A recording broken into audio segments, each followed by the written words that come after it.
What's happening, everybody? This is your co-host Posh, and we're on the Founder Hour podcast. I'm Pat. There's Pat, and we are here and super excited to be with Chef Tim Hollingsworth, the founder, chef extraordinaire of Otium. Not OTM, not ODM, Otium. I love it.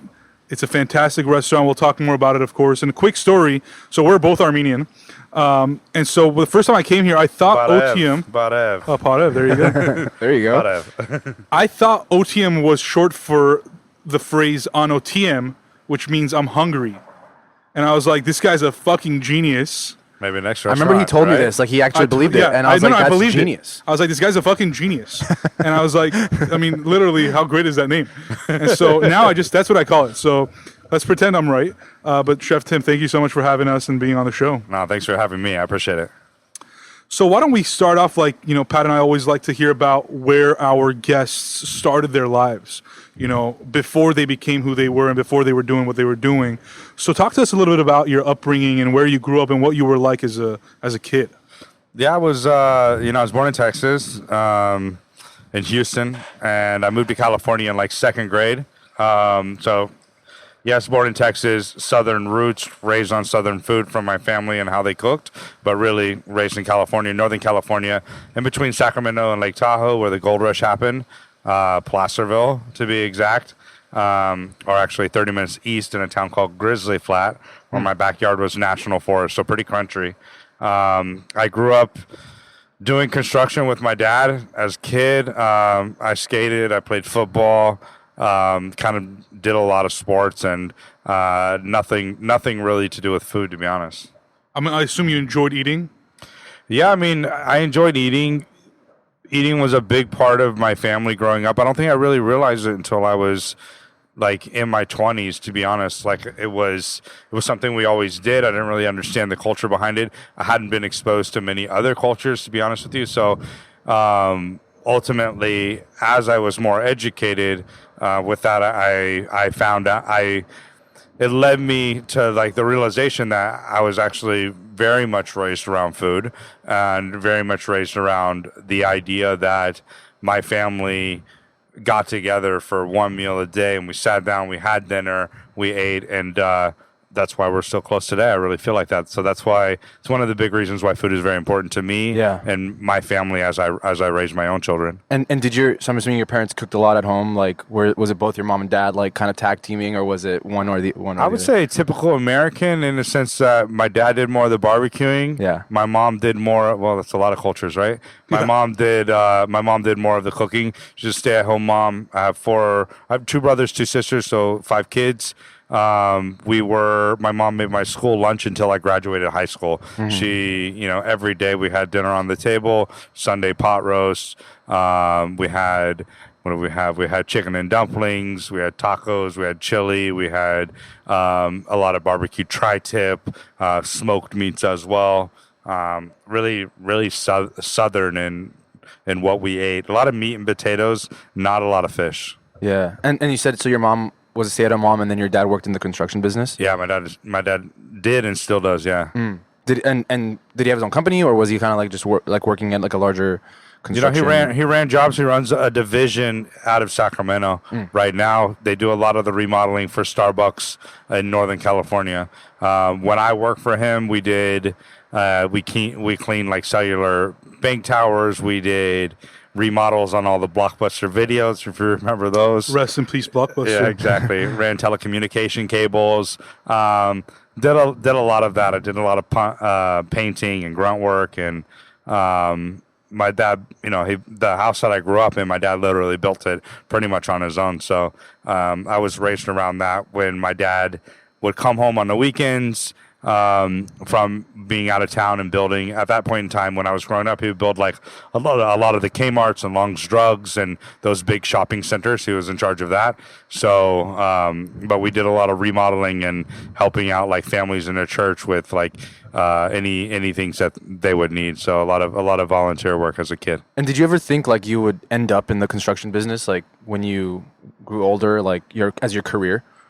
No, I actually didn't want to do that at all. I wanted to separate myself from my father. I mean, I worked with him a lot. A lot of the stuff that I did was through that. A lot of the success that I have today was I do, I do attribute to him. But being that age and that young, I wanted to do something outside of my dad. I wanted to do something independent. I wanted to not do cooking. My dad was pretty hard on me as a kid too. So, I wanted to do my own thing, and none of that had to do with food, to be honest with you. Yeah. I'm curious. You obviously wanted to kind of branch away and do your own thing, but did you have any idea, whether it was in your early teens or later teens or even in your 20s, what that was going to look like? Or you just knew that construction's not necessarily for me? I mean, I had no idea, to be honest. I did something with the Marine Corps, took my ASVAB test, tested really well. I was thinking of doing reconnaissance with the Marines. At one point in time, I was thinking of doing law enforcement. I took ROP law enforcement in high school. What else did I want to do? I staged during high school, sort of vocational stuff. I staged in hospitals for neurosurgery. So a lot of random things. Really sounds like didn't you're have just a kind of path. trying to expose Exactly. yourself to different things to see what you were good Trying to at. find my own way, right? What were you good at though? I mean, you obviously were exploring, but was there any what were your strengths? Even in those years. I mean, I don't think I had. Yeah, I was very athletic as a kid. I had a strength that could fit in with a lot of people. I could do a lot of different things. I wasn't a very studious person. I was smart, but I wasn't I didn't do well in school. It wasn't challenging to me. It wasn't, my parents were very strict. So when I was at school, that was the time when I messed around a lot. That was the time when I did a lot of the things that maybe I shouldn't have done as a kid.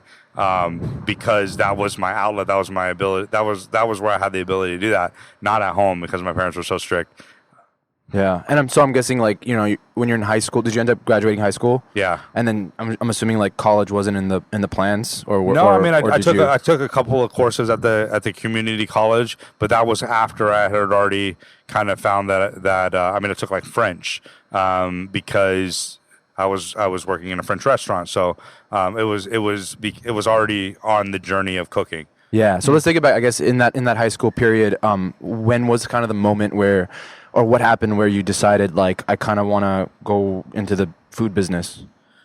I mean, I got it. My brother-in-law throughout high school worked at a country French restaurant. It happens to be the fanciest restaurant in my hometown. He still continued to work there on the weekend. He's a mechanic during the week in order to provide for his family. He worked on the weekends, and he did. This isn't French Laundry, is it? He picked up shifts. No. So, no, it's a restaurant called Zachary Jacques. So we cook chicken coq au vin, beef bourguignon, salmon and cru, pâtés, sausages, gâteau Saint-Honoré. Very, very French. So everything sounds so good. It's so good. I don't even know what half those things were. I ate there 2 weeks ago, and it was I was up there visiting my mom and my family. So this isn't what's this town? Placerville.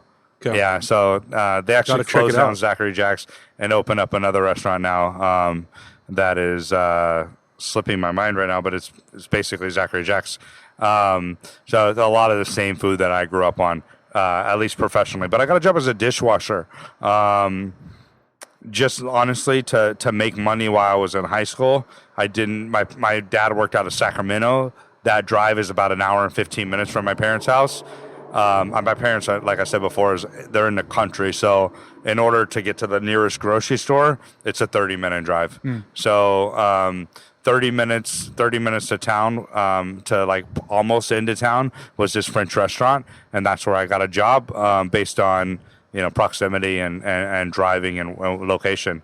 I got a job as a dishwasher. It was on my 18th birthday. It was my first day of work. And how bad was it to be a dishwasher? I enjoyed it, to be honest with you. It was my first job outside of working for my father, or somebody that was a close church friend or whatever. I cleaned. When in high school, I would wake up at 3 or 4 in the morning, and I would go and I would clean overnight. So I cleaned daycares. I would clean like the social service building and stuff like that. So I worked for like a maintenance cleaning company doing that kind of stuff. So other than those two jobs, it was my first job kind of independent. And I worked, I enjoyed like cleaning all the dishes and having like a clean station and then waiting for, it was like a game to me. Like, can you clear the board? Like Tetris kind of deal. It's one of those things where it's like such a mundane thing where like you kind of have to gamify it and like start like developing a process, and then like over time there's like this learning curve and you figure out how to become more and more efficient. I don't know if it's a rumor, but I heard like Bill Gates still washes his own dishes just because of the mindfulness of just kind of. Doesn't every person wash his own dishes? Not necessarily. No, well, it's more special when Bill Gates washes dishes. Yeah, come on, he definitely does. Yeah, he definitely can have washes a dishwasher if he wanted, right? Yeah, he probably has his own dishwasher that he's created. It's just like software, just washes his dishes. And that's what they mean. Yeah, exactly. So you're a dishwasher, and is your first stint in like a restaurant food business. Did you have this like vision of you were gonna kind of work your way up to something, and what was that thing, or was it just you're taking it day to day? It was a job, and I did really well. I was fast. I was a fast learner. I worked with my dad. Again, like he instilled like a solid work ethic from me. I was fast. I was smart enough. I progressed really, really fast. I was actually only a dishwasher for a short amount of time because I moved up so quickly. But that job, it was a small restaurant, so there was only like 6 people in the kitchen, max. So, we all shared sort of jobs. So if I was a dishwasher, I was also like washing the lettuce for the salad, or like, dicing up different stuff, grinding stuff for pâtés, all that kind of stuff. So I was busy doing a lot of different work, and I was decent at it. So they moved me up pretty quick, and I fell in love eventually with like the rush that comes in this in service when like you're doing a lot of covers and you're moving really, really fast, and you stop thinking about exactly what you're doing in the moment, and you're actually like 5 or 6 steps ahead, and like what you're doing in the moment is like almost like already been processed, and like I don't know, it's like it's a hard thing to describe, but when you're doing that and you're that rush that you get from being able to move so fast by thinking that far ahead was something that was really fun to me. I think it had to do with like the sports background. I mean, you clearly enjoyed the environment of the kitchen. Did you at any moment think to yourself, I want to be doing this for a long time, or did you still treat it as a job? I would say I figured out that this is something I wanted to do. At the beginning, I still explored other things, but ultimately, I would say within a year and a half, I was like, okay, this is something I'm going to do. This is something that's going to be my career. And I eventually said, okay, well, if I'm going to do this, then maybe I actually started to like fall in love with the industry, fall in love with what it was. Like, it was the French culture of dining. We would sit down and we would eat afterwards. There was wine. My family, there was no alcohol in our house, so there was this added like aspect of like food and wine now. Just all of being able to share all of that and experience it all was really, really special.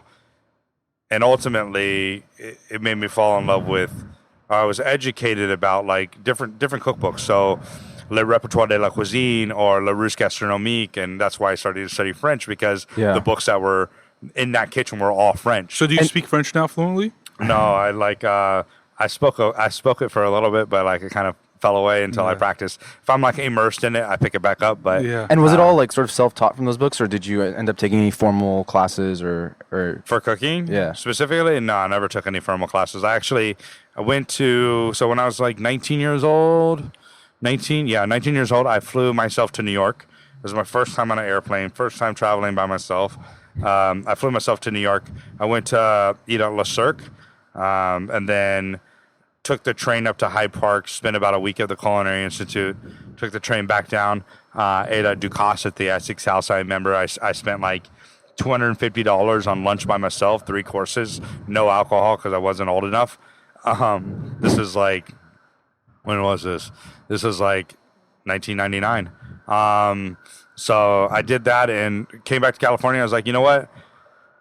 I don't want to go to culinary school. I wasn't a very studious kid. Like I know what's going to happen if I go to culinary school. I'm going to fuck around with all these kids and stuff like that and do these things. So I was like, maybe I should, I'm going to work for the best. So I was like, I'm going to work for the best. And instead of going to school, I'm going to say, I'm going to make a commitment to say that I'm going to read the cookbooks, read the class books. So I bought the class books. I read them all. I studied them. Got to the point where I wake up in the morning, I'd read. On break from work, I'd read. Late at night before we had staff meal and we were waiting for the servers to finish up, I'd sit in a bar. I'd be reading cookbooks. I really, really fell in love with it. Were you practicing what you were reading, or you were just reading it? No, practicing, asking the chef that was there and being like, teach me, like, how do you do this? This means this, or like.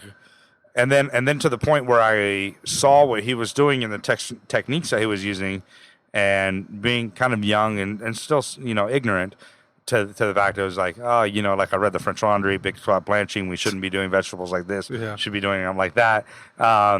But ultimately ended up being like, okay, well, I'm going to work for the best. So who's the best at that time for me? Ducasse, Thomas Keller were like my two, like that was the best. And they're still like up there now. They're pretty up there, yeah. So I was like, I'm going to get a job for one of them, not speaking French proficiently, and Ducasse's restaurants being like, like in France or in New York. Yeah, weren't they? They weren't here, were they? I mean, he had one at the Essex House in New York.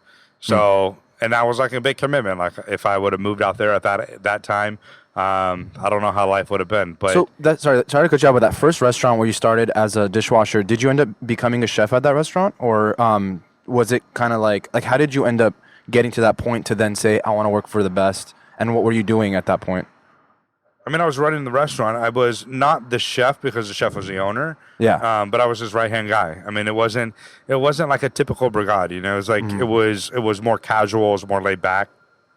But I did everything. When they went to France, I ran the restaurant. So they would go to France for 2 weeks. I'd run the restaurant. They would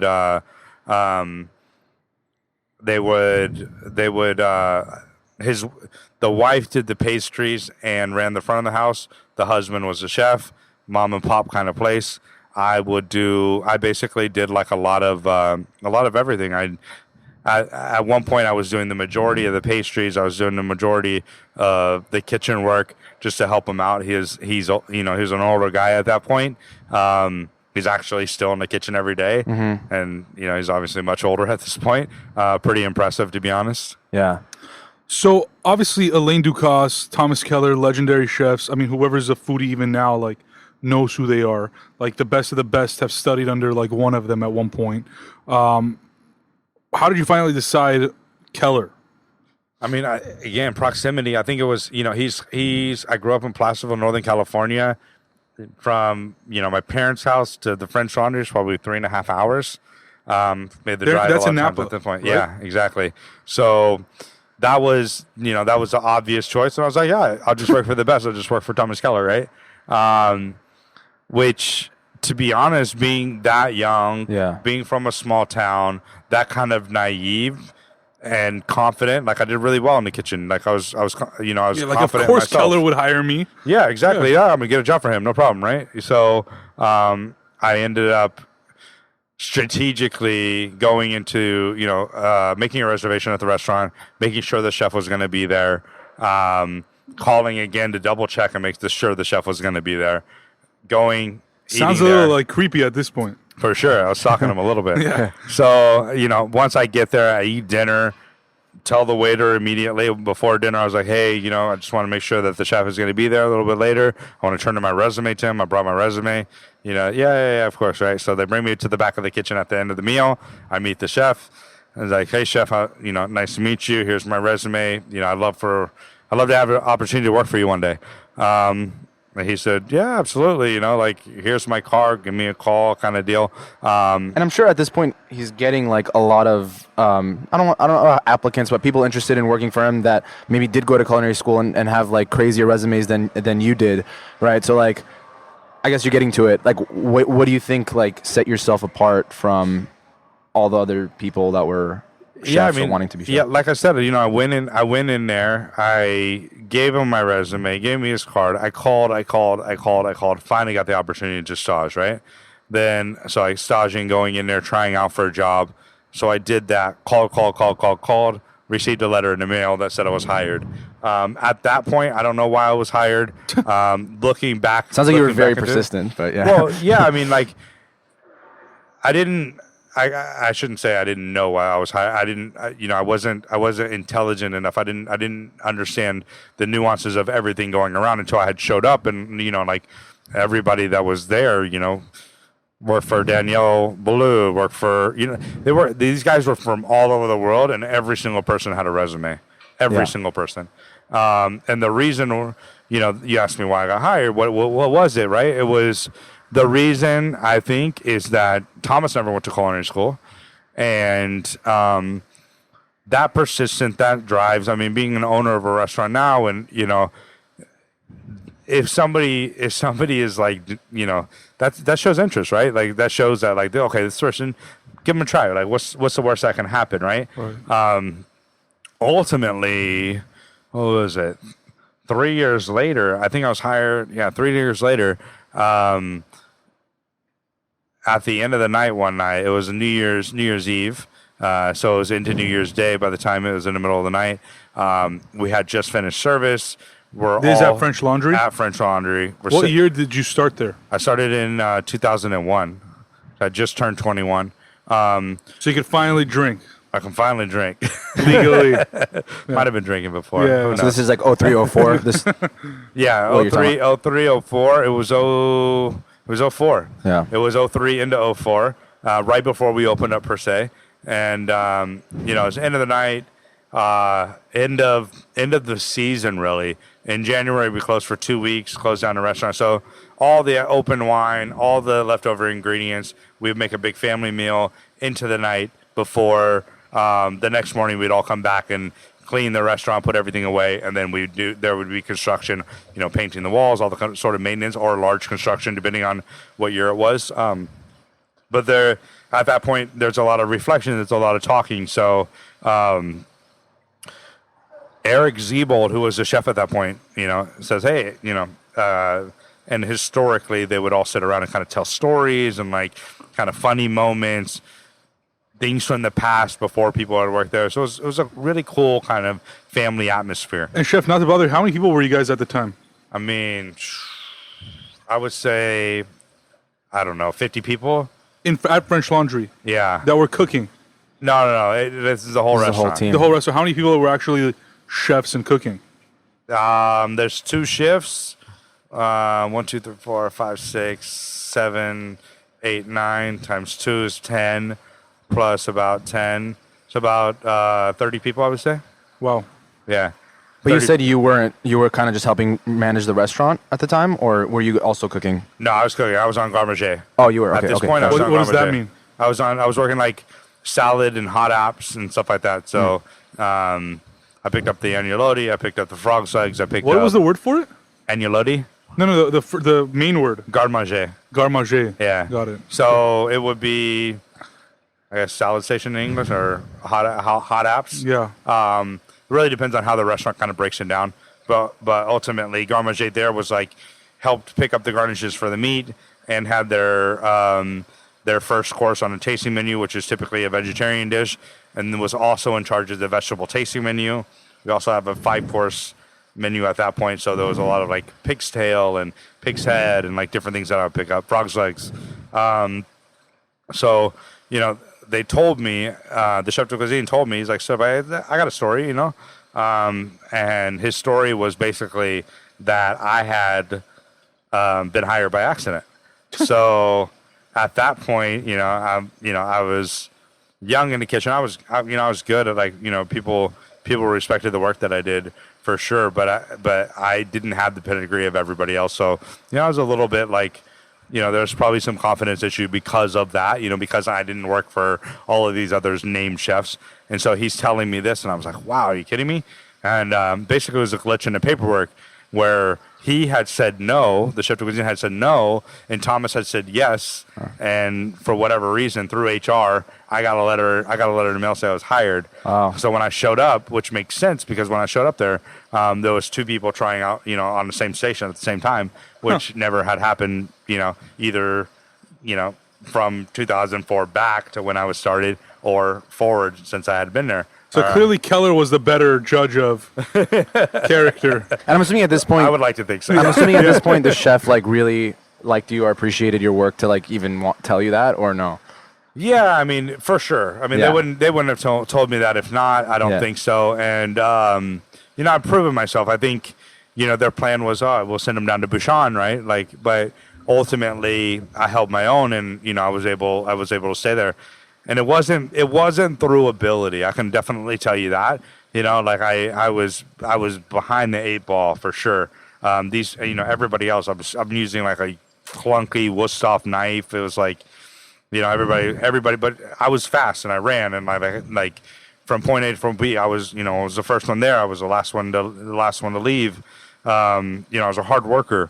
So with that, people would take the time to show me different things and be like, hey man, you should be using this knife. You shouldn't be using this double-edged Wusthof knife, because we're making like fine little knife work and dicing and stuff like that. It needs to be super small. Yeah. So you have like a Japanese style. It needs to be 70-30 on the sharpening and like different things like that. So I had chefs around me that were super talented, and my philosophy was I surround myself with the best. So the best person in that kitchen, set up my cutting board next to that person. And they would be like, no, clean your station, put your towel here, make sure you have your bane water. These are the tools you need to have in your bane water. They helped me, they set me up for success. And how long were you at French Laundry for? I think 12, 13 years. Wow. Yeah, a long time. And did you ever end up being the chef de cuisine, or how did? Yeah, I was a chef for years before I left. So I had started from the bottom and worked my way all the way to the top. Yeah, exactly. So Drake was inspired by your story at French I know he's Laundry. a frequent. I told him he wrote a song about it. He did. He did. Yeah. Shout out to Drake. Yeah. One question that came to mind is when we were sitting down with Chef Johnny. I don't remember if Chef Johnny ever worked at Bouchon.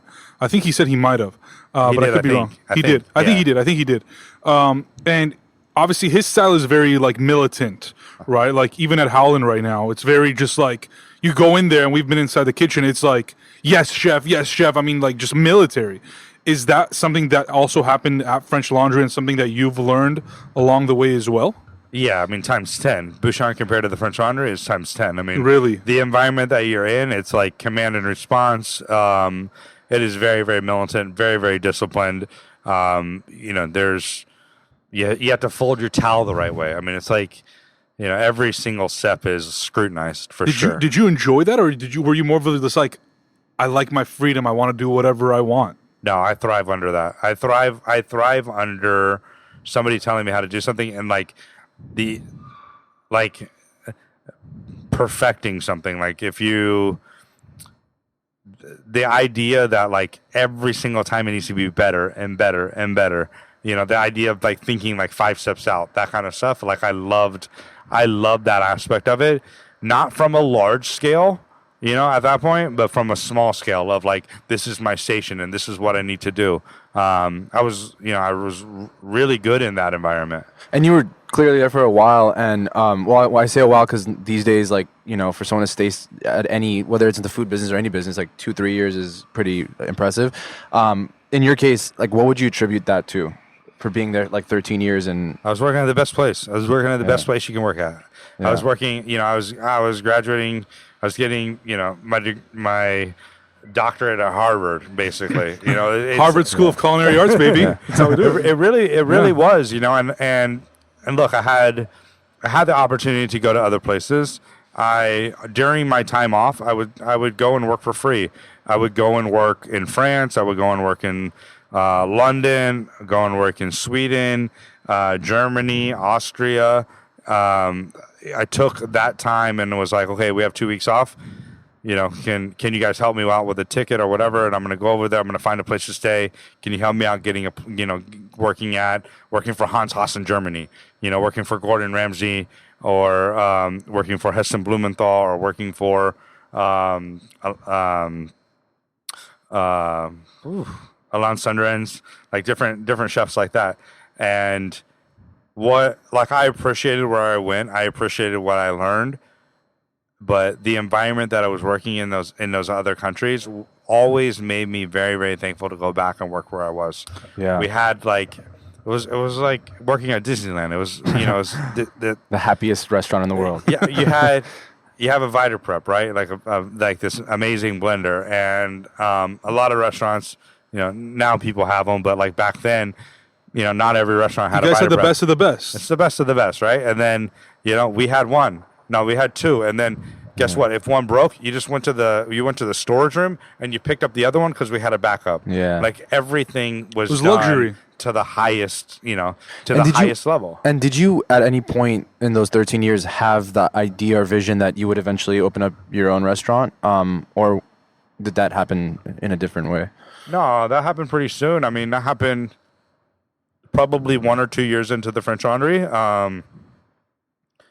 I wanted, I'm a competitive person. I wanted to, I was reading about Marco Pierre, youngest person to have, 3 Michelin stars, all this kind of stuff. So, I was like, oh yeah, by the time I'm 28, I'm going to have a, I'm going to have a restaurant and it's going to be Michelin starred and blah, blah, blah, blah, blah. Right.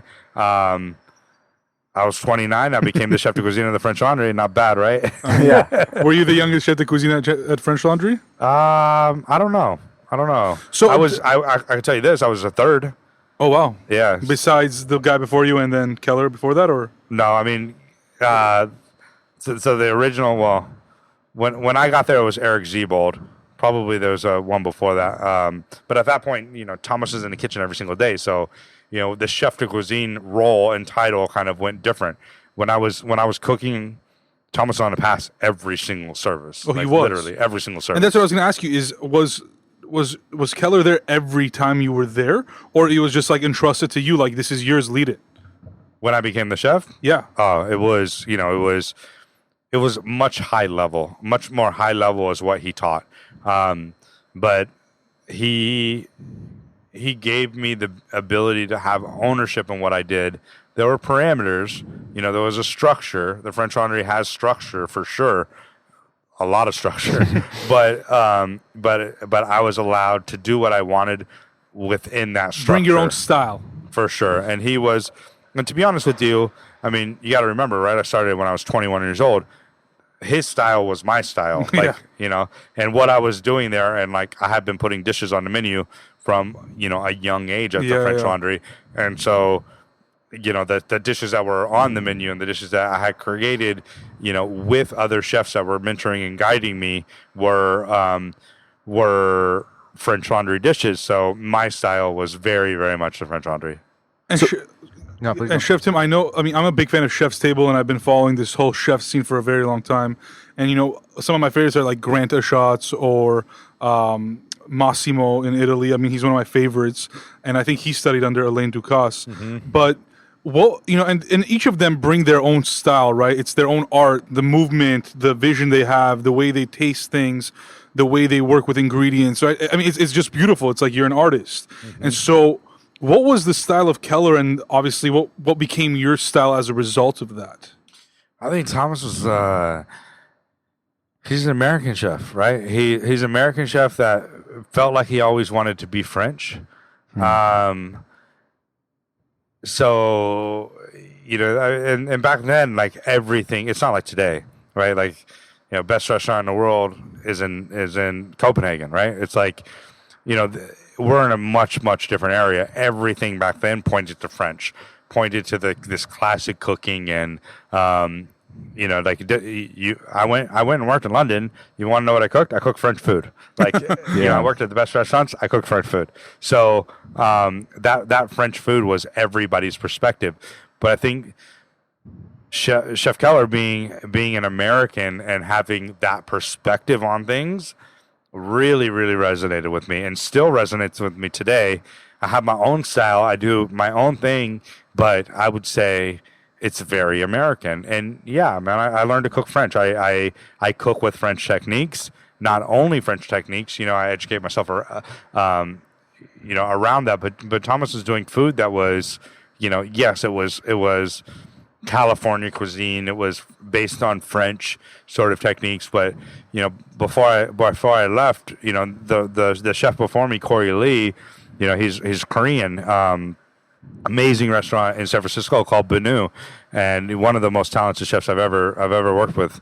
And he really, he brought a lot of Asian influence to the French Laundry at that point in time, and a lot of techniques and stuff like that. And I think the amazing thing about French Laundry is that, it was American food, and it's kind of American in the sense of what we do here today at Otium, which is we cook in a style which doesn't have parameters. Because if you say you're American and you're American cuisine, I mean, like, every culture is American, right? Everybody, everybody immigrated to America and built their roots. Or American culture is every culture. Like it's every culture, it is, and that's what's so great about being an American today, and being especially in a city like Los Angeles that's so diverse, right? So many different cultures, so much great food because of that. So you're there for 12, 13 years. What was the moment where you decided to leave, and what did you end up doing? I decided to leave because it wasn't because I had been a chef for a long time. It was because I had been there for a long time, and ultimately, I was into my 30s at that point, and coming to the realization end of your 30s or end of your 20s. I was into my 30s. Into your 30s, sorry. Yeah. So I was probably 30 by the time I wanted to try to leave. I think 32. I gave my notice.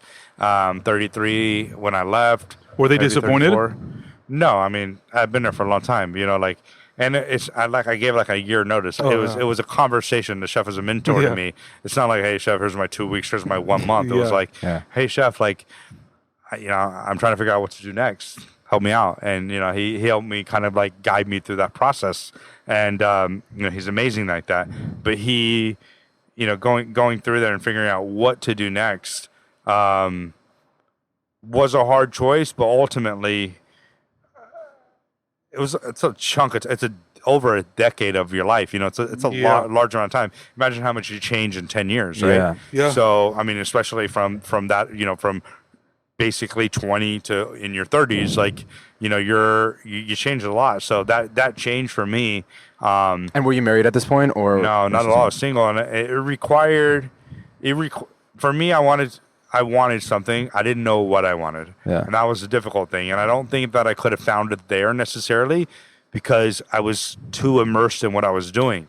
And I'm assuming like going and working at another restaurant as a chef wasn't out of the picture at the point? Like you weren't only focused on starting your own thing? I wasn't. Or were you? Okay. I wasn't. No, I mean, I came down to LA without a job. I mean, I literally didn't have a job.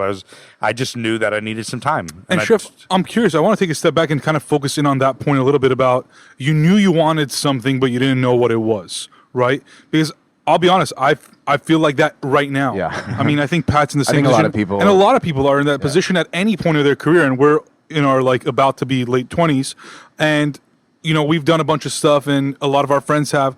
But you still I haven't found that something that fulfills me, right? What was that process like for you? I mean, obviously beyond the emotions, like what did you actively do or perhaps not actively do to find that thing? I think I just had to take time off, I had to clear my head. I had to experience life. I had to think about working in the French Laundry, it's an amazing place, but it's also really, really, really hard. And, I missed both my grandparents' funerals. I, wasn't around for birthdays, wasn't around for a lot of holidays, based on the fact of just, working so hard and wanting to get to some place. So the sacrifice that I gave up, it took time to take a step back to be like, okay, what is success for me? Yeah. Thomas Keller, most successful chef, American chef ever, I would say. That's not my idea of success. It's not necessarily what I want. I wanted a family. I wanted kids. I grew up with 2 brothers, 2 sisters. I wanted different things. I wanted more balance. I I didn't want to work 16 hours a day. So did you have your mind on anything else but food at the time? Like you were kind of blank slate, like we'll figure out something. But I was like, maybe I'll move to LA. Maybe I'll see what I can do surrounding the food space that's not standing behind a stove every day. Is where I was. And obviously, you probably knew that you were super marketable. Like, I mean, everybody was going to hire you if you wanted a job after French Laundry. So, I mean, I guess that wasn't a concern. It wasn't a concern, but it wasn't like, I mean, I cashed in on my 401k and I took time off and like enjoyed life. I mean, I worked weekends. You work Every day. Yeah, you work every day. It's like, it's crazy how much sacrifice you. So you had no life during your 20s? Really didn't, No, I mean, everything resolved around, I mean, you're thinking about like working at the French Laundry, you're thinking about like pushing it to the next level. You're thinking about not failing all the people that, preceded you. Like there's a tremendous amount of pressure there. You're constantly trying to maintain the legacy of the French Laundry. It was an amazing opportunity. I wouldn't trade it for anything in the world, but, needless to say, there's a lot of pressure. So what made you want to come to LA? LA, I mean, San Francisco. So there are a few places I would have moved to: San Francisco, New York, Los Angeles. Just kind of like major cities and hubs for me. All kind of coastal. New York, San Francisco was too close, too familiar, too comfortable. I go there. We're close to Napa, right? So I go there on my weekends, go and see the food scene. There's several chefs that had opened up restaurants down there. Moving to the French Laundry, like that stage in my life, going and flying out to New York, I put myself in like uncomfortable positions. Those positions helped me thrive, I think. Like I put myself in a place where like I had to fight to be successful. So San Francisco wasn't that place for me at that time. New York was kind of it's New York, right? It's like it's a big city. Pretty crazy. I'm going to live in a small apartment. Everywhere. It's going to be like expensive. Like, and I looked at jobs. I really did. I looked at jobs there, and ultimately I was like, you know what? I had met a girl. She's from LA. My wife Coco now, and I had met her at the French Laundry. She came in to eat, and I met her through a friend that one of her friends that she dined with knew the AGM, and we met and sort of hung out and like exchanged numbers. So I was talking to her. I was really into her at the time, and LA was sort of this land of opportunity. It was like there was the ability to go down there and experience different parts of food. Yeah, consulting, Hollywood and the TV aspect of things, opportunities to open up restaurants because the market wasn't so crazy. You can still live and kind of cheaply comparatively to New York. So I ended up choosing LA. Yeah. And in the food, around what year was this? So like 2000, this was 2003 or 4. 2003. And so back then, like how would you explain like the food landscape in LA? And 2003, 4 or 2014? Sorry, yeah, 13, 14, yeah. 13, 14. Yeah, what was the landscape like? And was there any like one opportunity that you were like super into or super passionate about that like, I want to kind of do this? I mean, I had been intro to, people at CAA, Creative Artists, and was intro to a company in Manhattan Beach to consult for. I was really into my girlfriend at the time, Coco, my wife now. I was really into her. So there wasn't anything specific. There wasn't anything to move down to LA for, that's for sure.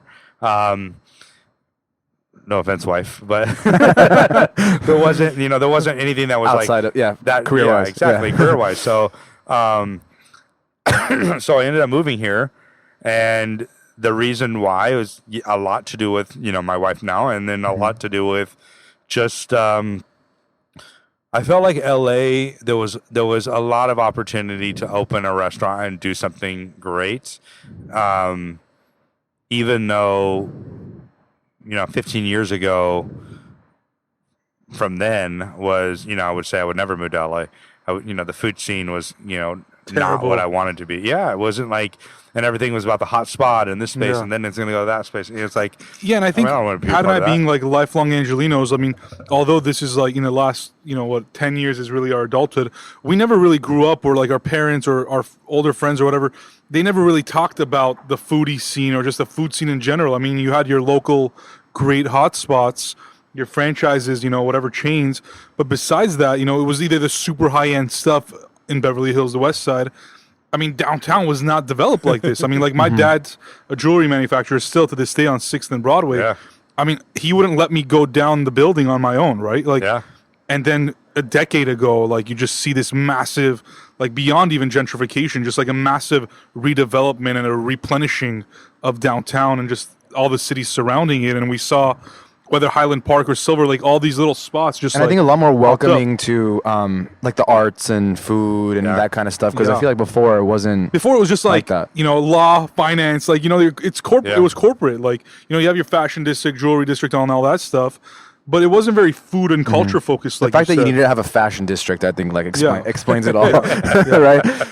So do you automatically decide, okay, like I'm starting a restaurant, that's it, I'm going to go do that when you come to LA? No, I mean, again, took time. I consulted a little bit here in LA. And there's like food consulting or like... Yeah, food, restaurant, helping out. What was the creative arts agency thing for? Like, was it to do to like do TV? such a Hollywood story. Yeah, to do some, I moved to LA to be a movie star, right? Like to be a TV star. Yeah. Yeah, I mean, I wanted to see what that aspect of it. I wanted to see, what that was. Obviously, celebrity chefs were a thing at that time. Yep.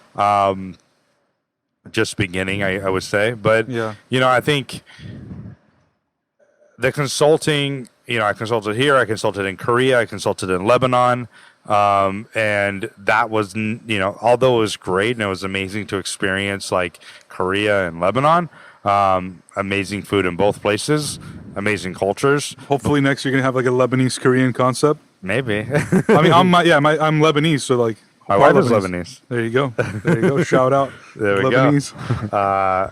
And her mom is an amazing cook. Very, very good. Well, is that where the beef tartare comes from at Otium? Yeah, we call it chikifte. Yeah, yes. Or kabenaye. Yes, exactly. Yeah. And it, it's obviously it's not the same dish by any means. Yeah, it's inspired. Right? No, absolutely. Yes, but it was my exposure to that culture's cuisine and all the different ingredients. I'd never had Lebanon before. Yeah, never. Really? Never. Right. I'd never had muhammara, and muhammara was. I went to Arda's house, which you guys just met Arda. I went to Arda's house, and Arda's a good friend of ours. Yeah. Yeah, and Arda's mom taught me to make muhammara.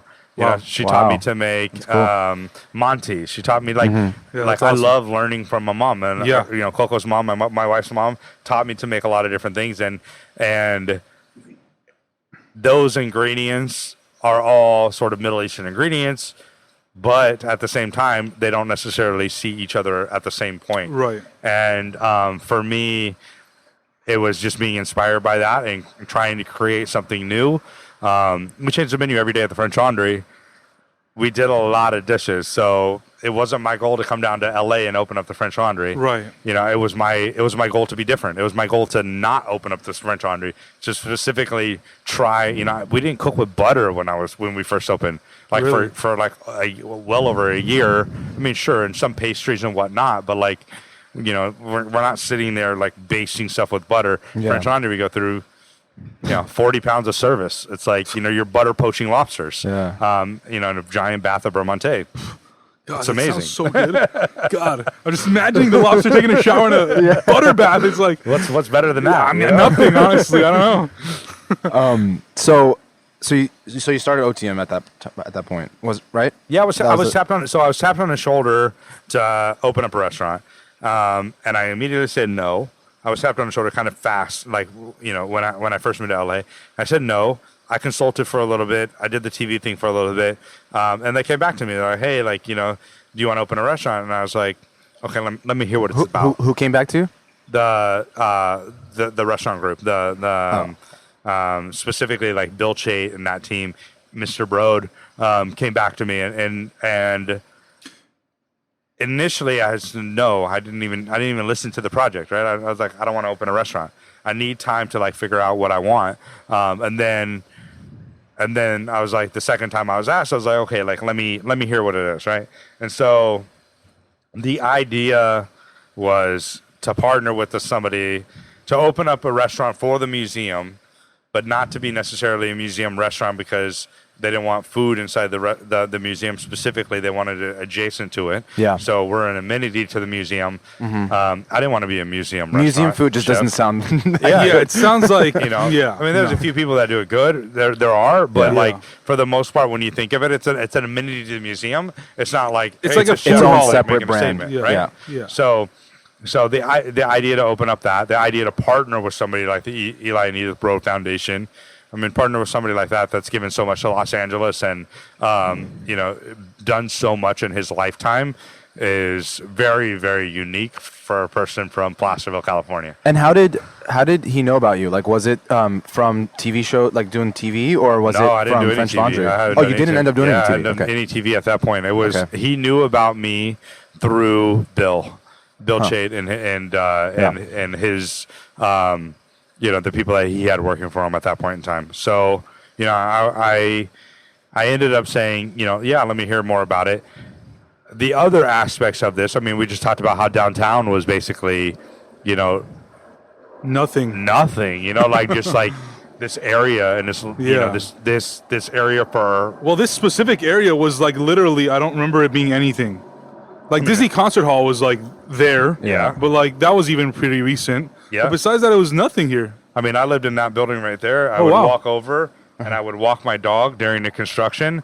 I couldn't get a cup of coffee on a weekend. Yeah, there's nothing here. Yeah. So the idea of opening a restaurant, partnering with them, being able to build a restaurant in downtown LA from the ground up. These kind of opportunities don't come every day, right? No. So, but the real kicker for me was being able to be downtown in an area that has not been developed, specifically a part of downtown that needed a lot of the aspects that a city has, right? Like there's people walking around and like just community. That was Mr. Broad's vision. He wanted to see people walking around here and hanging out on Bunker Hill in downtown. And if you think about it, at that point in my life, I'm doing two things. I'm from a personal standpoint. On that side, I have met a girl. She's now we're getting into my time in LA. So, she's now somebody I'm really into and I'm going to start a family with. We're going to get married. We're going to have kids. Yeah. At the same time, professionally, I have the opportunity to make an impact in one of the biggest cities in America. Or the world. Yeah. Or the world, and be able to play a part in building an area and in downtown. I mean, that was an amazing opportunity. I'm having, on the personal side, I'm having a kid that was, born September 14th, and the restaurant was due to open September 20th. Wow. Yeah. These things were kind of going at the same time. I feel like it's always what happens. Every time we've interviewed a founder, it's always like personal life and professional life collide. Find a really bad timing to that tipping collide. Point. Yeah. It seems like a bad time, but at the same time, it's a good time, right? Like it's a tough time, but it's a good time. Yeah, those tough times bring. Was there anything that maybe you weren't so sure of, or afraid, or I don't know, like about kind of opening up your own restaurant and all that kind of stuff, or was it all pretty clear in your head of what it would be and how you would start it? I mean, I knew nothing about opening up my own restaurant. I worked at Disneyland in Napa. This place is a fairy tale. It's booked every single night. It's like it's amazing, but that aspect and what I knew how to run a restaurant like that, but I didn't.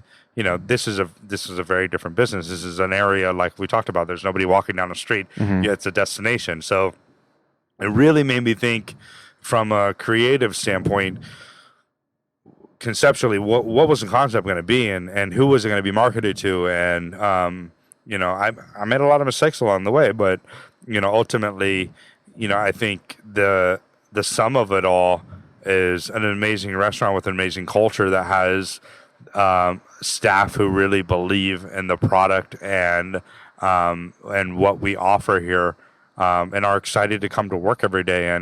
And when we employ 130 employees at this restaurant, that's amazing. That's a really, that's more than a lot of smaller companies. Yeah. So what was the concept for Otium, and where did the name come from? And give us some of that early day stuff. Yeah, so Otium is a Latin abstract term for something you do in your leisure, eating, drinking wine, academic endeavors. The idea, Mr. Broad's vision, wanting to bring people to this part of town, educating people about the arts, having people kind of hang out in the plaza in front of the restaurant, obviously restaurant, eating, drinking wine, all of those things kind of coming together. That's where the name came from.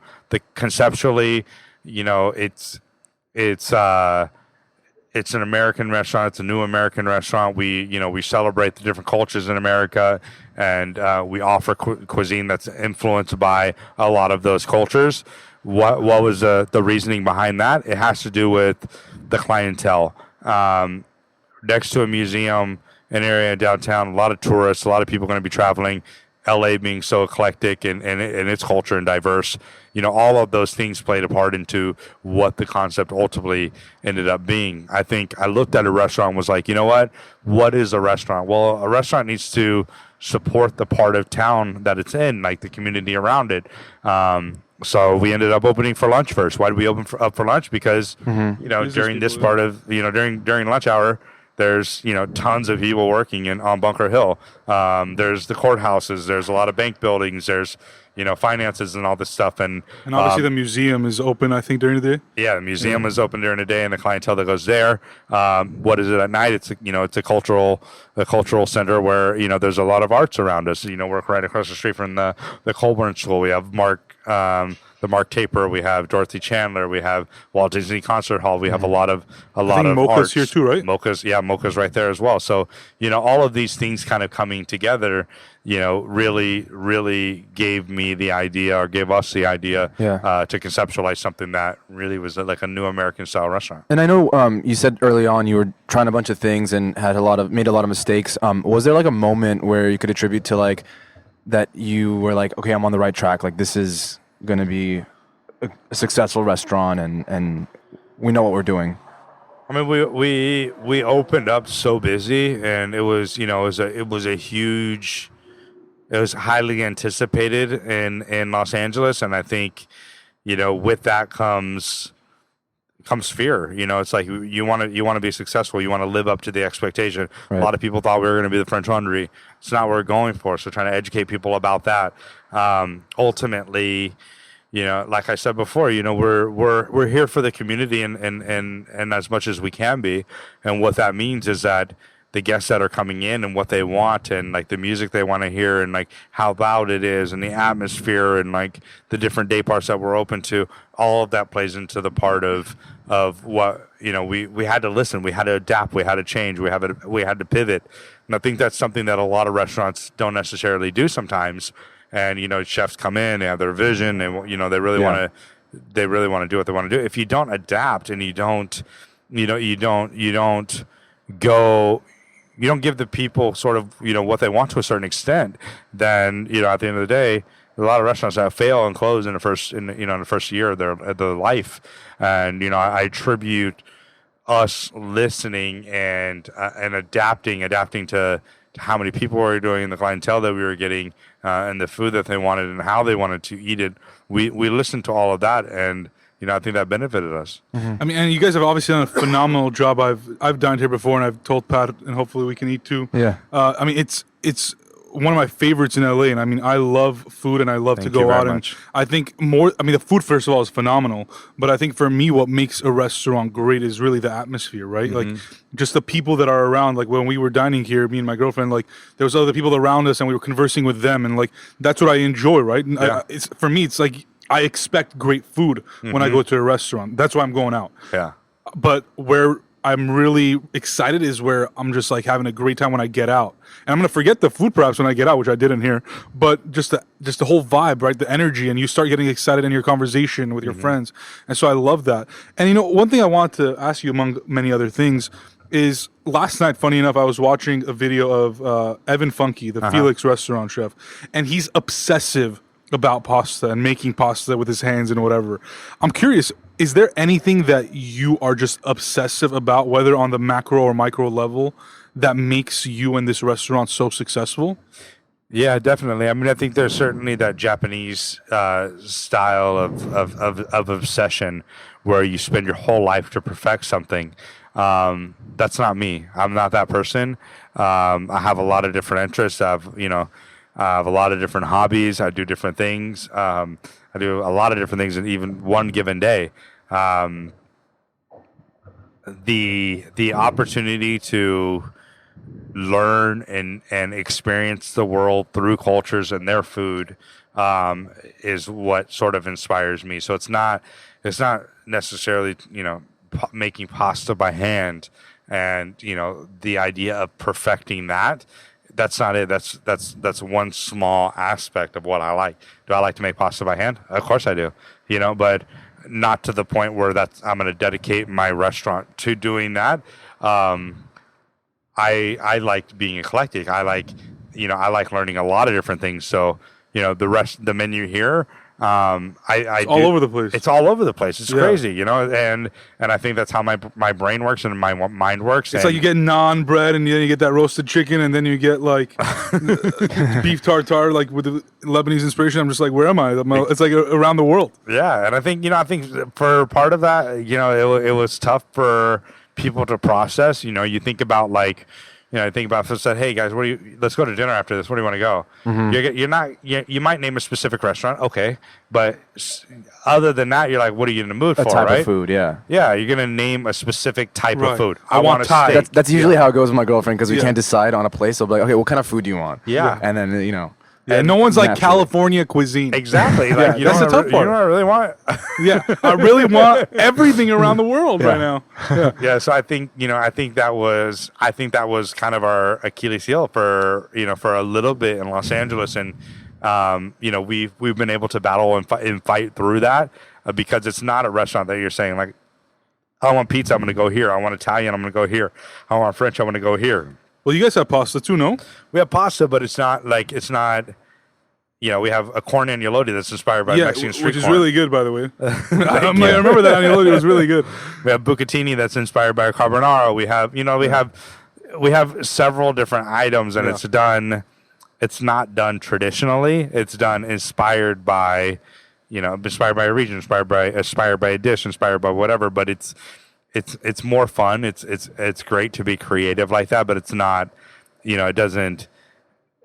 I'm not going home and obsessing over one style, one thing. That's not who I am. So since starting Otium, I know you have a couple other restaurants. CJ Boyd's is one of them, and then Free Play. Yeah, is that right? So I guess what is like the next 5 years look like to you? Like, what do you hope to do in the next 5 to 10 years and the future? Yeah, for sure. I mean, I've been in LA for about 7 years now. I opened up Barrel and Ashes. Excellent. Also at that time. Thank you. Yeah. I'm no longer a part of that necessarily, but I have that was fun to set up. Southern roots, my family's kind of background. That was before Otium, right? That was before Otium, but it was really in conjunction with Otium was like gonna happen and doing it, and like we had time. We're building this restaurant from the ground up, so we did that restaurant. We did Otium. CJ Boyd's is fried chicken sandwiches inspired by kind of like the cities in LA that is based at the Fields here in downtown LA. That's named after my grandfather who used to get fried chicken on payday. So that's a great homage to my family. And then Free Play is a sports bar that that's awesome. If you guys are ever seeing a game at LAFC, I just got to see my first game. Ironically, after a year being open, it was an amazing game. Vetaspo, saw that 3 goals in the first half almost. It was incredible. So amazing to see it. Yeah, we went to USC, so like right around that area, like when the Bank of California Stadium came and all that stuff, it changed the whole area. Yeah, that whole landscape has changed too. Yeah. Oh yeah, it's changed. It's unreal. Yeah, but it's changing, right? Like that's where we're at down there. It's like it's still changing. There's still a lot to work with. Yeah. A lot of work to be done, I should say. I started a clothing company. The clothing company is called Baste. I saw that on the way here. I was on your Instagram and I saw that. I was like, this is sick. Like it's like a streetwear. It's like a streetwear brand kind of. Streetwear brand. You know, it's based in LA. Baste. Kind of a play on words. Basting in the kitchen, right? You're basting a turkey. You're basting your steak with butter. Yeah. Whatever you're doing. And then based, like we're here. We're based in the city. Ooh, so it's a little play on words, but you know, the idea behind that was. I like streetwear. I like fashion. I like wearing different things, and you know, why not make my own line? Why not make my own line for people? And the goal isn't just for chefs. The goal is for, you know, sort of everybody. Who knows? Maybe that'll be, you know, based in other cities after this. Yeah. It's done really, really well. It's crazy. You know, it's just like a hobby. I had the opportunity to do it, and I was like, why not do it? I had some people that were sort of in that industry, partner with them, and made it happen. But it's really, really, it's fun. You know, you talked about like being a chef and being behind the stove and like perfecting. Like now what I do has a lot to do with creative and concepts and like operations and stuff like that. But you know, this design of this restaurant, what we use, tableware, everything. All of that, the gardens that you see around us, all of that is, you know, is an opportunity for me to be creative and was in the development of this. And now it's like clothing and, you know, so what's next? I see more restaurants. You know, I'd love to try to figure out, you know, a problem that people are having in the kitchen and help solve that problem with, you know, trying to create some sort of merchandise of, you know, whether it be, you know, a tool in the kitchen or something like that. I always try to challenge myself to see, like, you know, how do we work professionally and how does that apply to someone like my mom that might be cooking at home. And you have all these projects going on in your professional life. Like, do you have that much time outside of it to do other things? And what do you do when you're not working? I mean, moving to LA and leaving the French Laundry, a lot of it had to do with balance. And yes, I work a ton but I also have balance in my life. If I need to stay at home with my kids tomorrow morning, I can. You've got 2 kids now? I have 2 kids. I have one due next week. So, you know, I have 3 kids, 2 girls and a boy pretty much. Nice. I have 13 chickens. I have 2 big dogs. I planted 45 trees in my house. I'm, you know, composting, raising, you know, looking up how to raise bees. I'm going to be doing that. And like, I don't know, just like constantly learning about different things. I have hobbies. You know, I like to ride motorcycles, skate sometimes, like do different things that are fun, that just keep me interested. But I don't know. I guess I'm just really fortunate, to be honest. One of the final things I want to touch upon is, you know, and you kind of touched upon it earlier, was this celebrity chef sensation that's really taken over probably the world in the last like half decade, like 5-6 years. You know, whether it was Chef's Table, and then you were recently on the show Final Table as well. There's a lot of these chef documentaries. I feel like it started with Jiro Dreams of Sushi, and like really kind of grew from there. Why do you think that it took so long for chefs to be recognized on that like celebrity level?